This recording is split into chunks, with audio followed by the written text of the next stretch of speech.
27 people may have died. Many others are still fighting for their lives after a gas tanker exploded in Boksburg on Christmas Eve. Some victims need intensive care, while others may need skin grafting. Now, Vitanova Tissue Bank is one of the facilities that stores donated tissue products to assist in these kind of restorative treatments.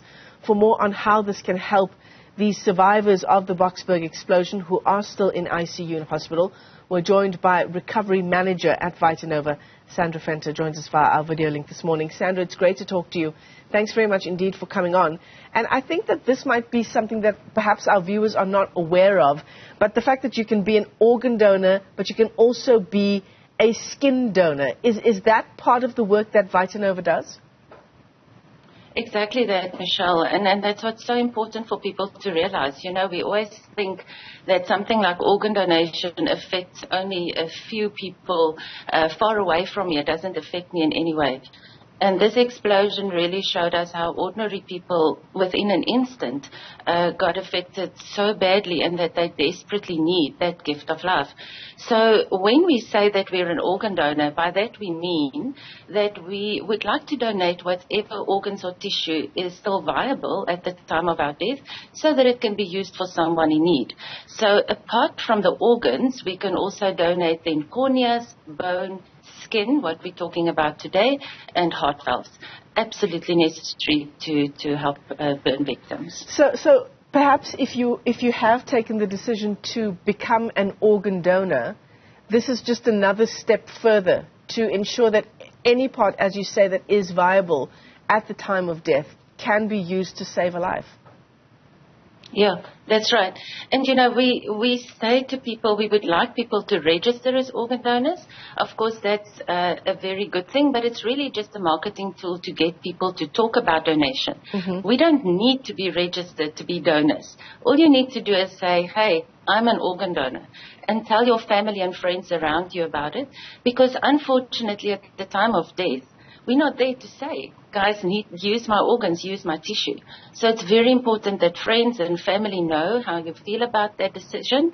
And so at the time of death, to alert whether it's doctors around, nurses, funeral home, forensic personnel, any of those are in contact with our tissue banks, and they will be able to put you into, or the family into contact with the right people. So the thing with skin donation in particular is that skin is recovered within 48 hours after death. So we need to act quickly to be able to do that. And once the skin is recovered, and we can get into detail depending how much time you have for that, but we basically remove in about 20 centimeter strips of about 5 centimeters wide, just the very top layer of skin from the donor's arms and legs. Only from there's no bleeding. It doesn't go right through. So it's just the very top layer of skin. And that is then sent to our laboratories where it is treated and washed and tested and so on and packed to be ready for victims of serious burns. And that can literally save a life. You know, it's something small. It doesn't affect you at the time anymore. And we always say rather than all of that good organs and tissues going to waste at the time of death, it can really save lives. So Vitanova is, a part of what it does is it's a tissue bank, so it's not just the recovery of skin at the time of death, as you just outlined, Sandra. It's tissue in general, so it covers all manner of things. Yes, that's right. So we also do cornea banking, and I'm sure people know that we can restore sight through cornea donation. We do bone donation as well, bone and tendons. Many people don't know that can be recovered at the time of death, the long bones, once again, from the legs and the arms of the donor, which is then used in various applications by orthopedic and neurosurgeons to assist patients in need. And then also heart valves. So those are the 4 tissues that we can use. And I want to come back again to the skin just briefly, Michelle, to explain to people how awesome it is and how wonderfully it works. Just like we use bandages to cover injuries and protect it from infection and so on, so human skin on a patient is used as a temporary bandage. What it does is to keep the bugs out, infection out, and it keeps moisture in. And that gives the patient's body sufficient time to recover and to start growing its own new skin from the bottom up and heal itself. Yeah. So it's a temporary thing, but giving the patient time to save that life. Yeah, so incredibly important. And, you know, some might say it's a bit of a morbid discussion to have at 8:30 in the morning, Sandra, but this is about saving lives, right? And if any of us was in this situation, heaven forbid, this is the kind of conversation we would have hoped would have taken place to raise awareness. Absolutely. And that's why we encourage people, let's talk about it while it's not morbid, while we are alive and healthy and active. Make those decisions. And the wonderful thing is, when death then comes, when the family is faced with this question of, will you please donate, it's not difficult for them. It's quite easy then to make the decision because we had the conversation. We know what our husband or children or mother would have liked to do. And therefore there's none of that agony and frustration and what shall we do? Is it the right thing? Isn't it the right thing? We simply do what the deceased would have liked to do. And I think if we can have that attitude and realize that death is not necessarily the end of everything, there is the opportunity to leave a wonderful lasting legacy after we have left this earth. Yeah, that's really beautifully put. Thank you for that, Sandra. You know, I want to ask you about the number of people that we have in intensive care now as a result of this blast in Boksburg. Many of them, all of them having sustained incredibly serious burns to large parts of their bodies. Do we know whether we have enough, if we were to do the kind of tissue transplant in terms of skin that you've just outlined, would we have enough for this number of people, 30-odd people? Michelle, I think I can say to you honestly, we don't. We don't have enough in the country at this moment in time. It's a tragedy. We need to bank skin. As tissue bankers, our aim is to bank tissue. In other words, we have a supply of tissue in a cupboard or in a fridge somewhere, and as it is needed, we can send it out. But unfortunately, the reality in our country, with corneas, bones, skin, heart valves, all of it, as soon as it comes in, it goes out again. That's how big our need is in South Africa. And yes, this explosion has brought attention to the need for skin for burn victims. But you know, we sit with serious burns every season. In summer, it burns in the Western Cape. In winter, it burns up country in Gauteng.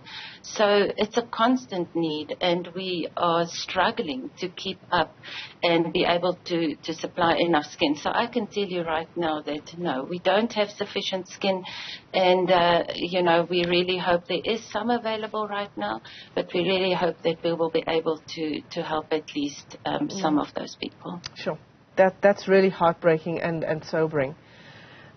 Do you find that the barriers to people being more willing to take this step, that they are multi-pronged, be it cultural, religious, whatever beliefs it might be? I think so. There are those cultural objections, although I must say to you, we work very actively with forensic services down here in the Western Cape and have had interaction in the last year with, I want to say thousands of people. And we find that cultural and religious objections are the least of our problem. Many people are concerned about disfigurement of the donor's body. And we can actually fix that quite easily because that's about education. It's very important for people to know that once we've donated, we can still have a viewing after the donation process has taken place. Normal burial and cremation can take place. There's really no reason why it should scare anyone. But because the public don't know those details, it creates fear. So that's the one thing. And then I think also, unfortunately, perhaps we don't have sufficient support from hospitals, from funeral homes and forensic services all over the country. Here in the Western Cape, we're very lucky that it works very well. But in other parts of the country where we work with death, in other words, places like funeral homes, like hospitals, like forensic services, that personnel has to be really alerted to the fact that every death is a potential donor. And unless we interact with the family about that option, the opportunity will pass by. So yes, the onus is on the public to say, I want to donate. However, it is also on healthcare workers, funeral homes, and alike to, at every opportunity, help people to understand that this could be an opportunity to help someone else. And for that, we need massive education, we need government support to be able to implement it at all those different levels. Yeah, and I suppose these are conversations that, as you say, we need to be having, you know, while there is no reason to have them.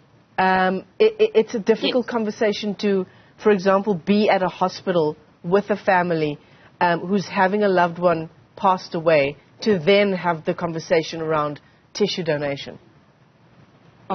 Yeah, exactly that. So we need to have the conversation. We need to read up a little bit. There's a lot of information available on the website of the Organ Donor Foundation, the Vita Nova Tissue Bank. There's also the Center for Tissue Engineering up in Pretoria. On their website, there's a lot of information available. And as I say, it's really a very simple thing.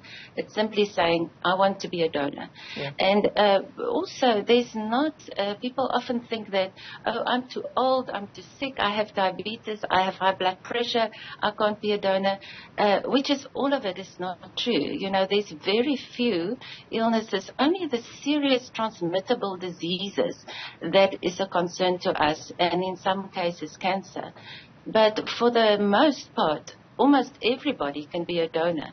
Anybody between the age of 16 and 80 years old, for example, can be a skin donor. And yes, it depends on body type and so on, and the medical staff, the tissue bank staff, will do all sorts of evaluation to decide whether this is a viable donor, a suitable donor. But we don't have to worry about that now. We need to make the decision. It is the tissue bank's problem to decide whether the donor is suitable at the time of death or not.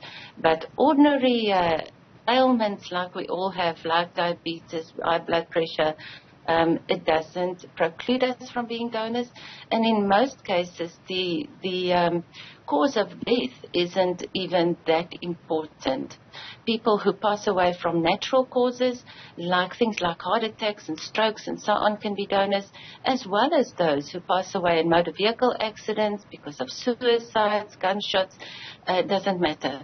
So you know, the field is wide open for, I want to almost say 80% of us, 90% of us, to be donors at the time of death. Yeah, it's such an important message to just send out there. It's your chance to help someone else in need, to save a life. And of course, the reverse is true. If we were ever in a situation like that, it would be another person's donation that could help save our lives. And, you know, it reminds me of the saying that making a decision sometimes is difficult. And we don't want to make a decision. But the lack of a decision, in other words, indecision, at the end of the day, is also a decision. Because now if we don't make a decision to donate, the opposite is true. It implies that we don't donate unless we start talking about it. So I really want to urge people, this is an opportunity for all of us to learn more about the topic and to know that we can really make a difference. And this is Christmas time. I mean, this is the worst time of the year. Unfortunately, we see a lot of death over this time of the year. And our donations have not increased during this time, unfortunately. And you know, we also say tissue banks work not because people die. It's not as if we need people to die so that others can be helped, because sometimes that becomes a little bit of an ethical dilemma. Do my child now have to die so that we can help someone else? And we say, no, that's not how it works. People die in any event, as cruel as it may sound. They do die from various reasons at different times.